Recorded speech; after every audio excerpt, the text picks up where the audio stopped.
Take one.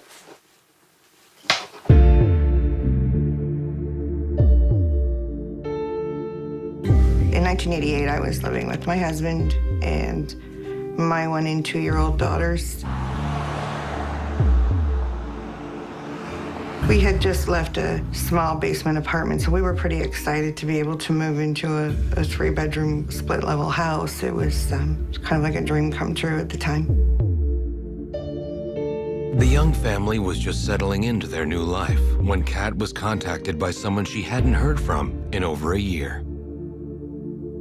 Maria was a friend of mine, just out of the blue, and there was no call display then. The phone rang and I answered it, and it was her.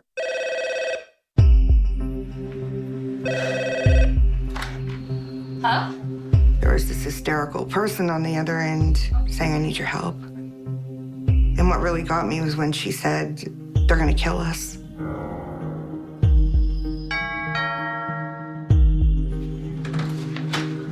Well, she arrived on my doorstep with her son. She was a mess. She was disheveled. She was pale. And immediately she's going, I know you don't know me that well, but I always trusted you, and I knew that you would help me. So I let her in. She began to open up to me about what had been happening. Maria and Kat sat down to catch up on the past 12 months, but every word that came out of Maria's mouth, Kat found horrifying. She said, my husband joined a cult. When Maria got pregnant, her husband made an appalling confession. Halfway through the pregnancy, he said, we have to leave here. I've done something really bad. We have to go. She said, when I had an ultrasound and found out I was having a boy, he promised that boy to the cult as a sacrifice. It took me a while to even process what was being said to me. Maria told Kat she was scared but didn't really believe she or her baby were in danger. All that changed at her husband's birthday party 8 months earlier, just after the baby had been born. They had had a birthday party. And then she said, I remember hearing my sister screaming, and I'm realizing I'm drugged. He's drugged us. She said, there were these people in my apartment. And she said, I remember robes. I remember these black robes. And there was a fight, a physical altercation. She told me, I get up. Finally, I can walk, but I'm still really dopey. And she goes, there's this knife in my kitchen sink, covered in blood. She goes, and I don't know why, I just started washing this knife. She goes, and then I look over, and my husband's in this industrial garbage bag, and I can see his arm is over his head, hanging out of the garbage bag. His throat had been cut from ear to ear, nearly decapitated him. And she said, I made it back to the couch and passed out. When she woke up, that garbage bag was gone. He was gone. And they found him in a field across from the apartment. She said, people at the funeral home, they're all trying to say, well, he committed suicide. No, he didn't. Maria's brutal tale did not finish with her husband's death. It was just the beginning. She began to tell me that shortly after the funeral, and actually someone called during the funeral and told her, it's not over. We're owed. That baby is ours. He was promised to us, and we want him. And I said, what have you involved me in? Despite her reservations, Kat felt she had no other option but to invite Maria and her son to move in. It would turn out to be the worst decision of her life. had no clue what was being brought or entering my life or my husband's life, or most importantly, the lives of my children. Usually people, when they get into the occult, there are attachments that will attach themselves to those individuals. And that individual spirit can move and manifest to another individual. Because you have to remember, there's a different level of energy that's playing here, a different mindset that's playing here. And the mindset that I want to take over, the mindset that I want to empower, the mindset that I want to control. And they'll take that opportunity and they'll cause havoc with that person.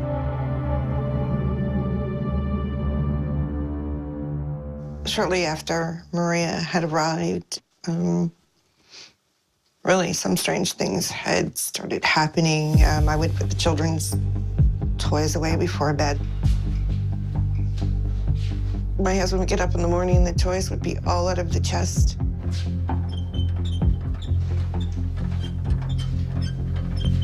And he'd say, "What are you doing? Like, why you always put them away? Someone's gonna trip." And I said, "But I did. I did put them away."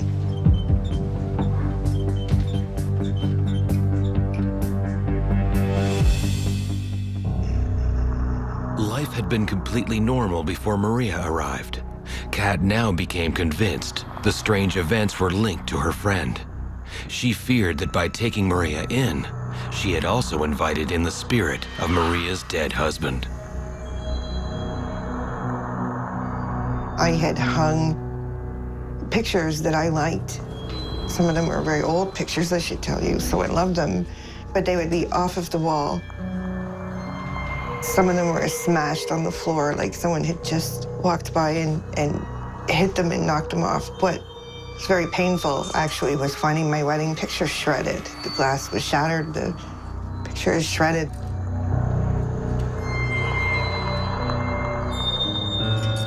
It was the last straw. Reluctantly, Kat told Maria she had to leave, but any hopes that the weird events would stop were soon dashed in brutal fashion. The smell arrived in my house.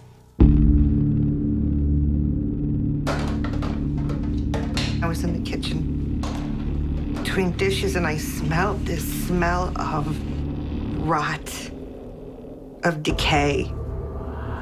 And all of a sudden,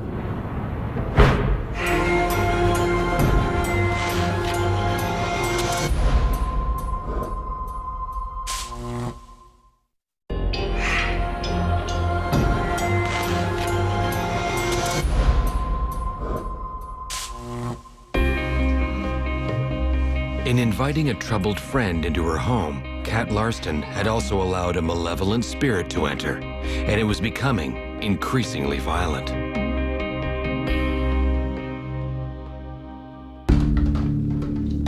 I was in the kitchen between dishes and I smelled this smell of rot, of decay.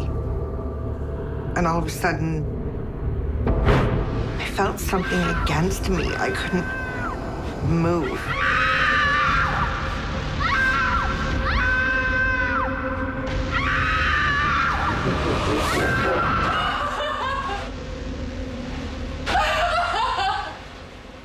My husband saw my hips the next day and I had bruises, just black. Then he said, "Oh my God, like, did you fall or what happened?" And I said, "No, I was attacked. I just want to go have a bath. I just want to bathe." But for Kat, nowhere was safe.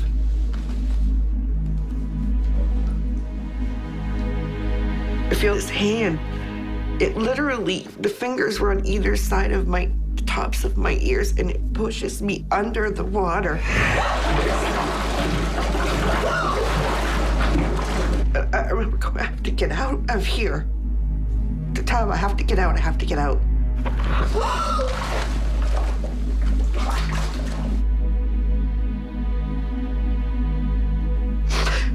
I'm gonna die. I'm gonna die here.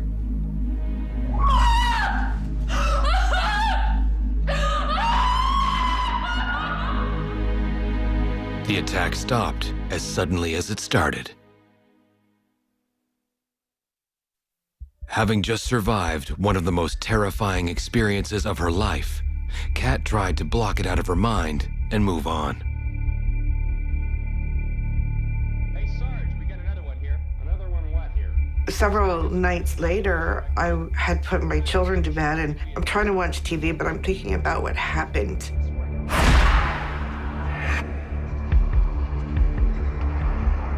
Kat was confronted by an enormous shadow figure.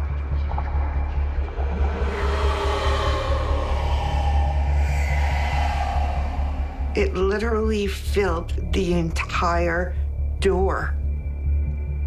Black. This thing was massive.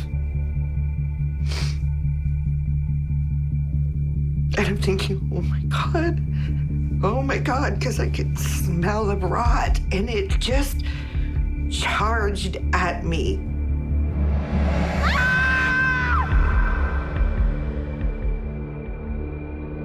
Once again, just as Kat thought she could take no more, the attack suddenly stopped. With her husband away, Kat was terrified of being in the house with just her young daughters. She asked her mother to come over. My mom was coming over. Hi, how are you? And so I had this big floral picture I had put up, and I'm standing there talking to my mom, and it just flies off of the wall and smashes. And all of a sudden, something's got me. Literally grabbed me and spun and then bang up on the wall. And my feet come up off the floor, and the nail where the picture is hung, I'm slammed against the wall, and it's pulling me down, and the nail is gouging my back, and my mom is screaming, "What's happening? What's happening? What's going on? It's gonna kill me. You have to go. Take the girls." I said, just go. It doesn't want you.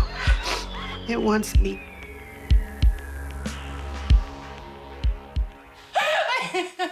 And I called my husband at work, and I said, I'm done.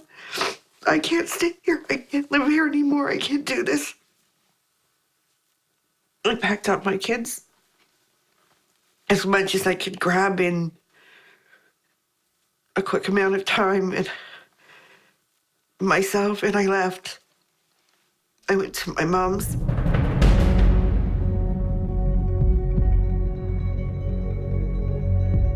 I did call Maria's dad, and I said, I need to talk to her. There's more to this. I need to talk to her. And her dad goes, so, this is it. I mean, after today, don't come back. If you come back, what's been happening to you will get worse. When that individual finds out the person it came from, where the initial entry point came in their lives, when they confront that person, they're technically confronting the entity at the same time, because that attachment is feeding off them. I don't even recognize the face on this girl, and she's wringing her hands. I said, I'll always love you, but I can't ever see you again. They said, please, before he kills one of my kids, please. This is your problem. I said, you should have never brought this to my home, to me. It was over for Kat.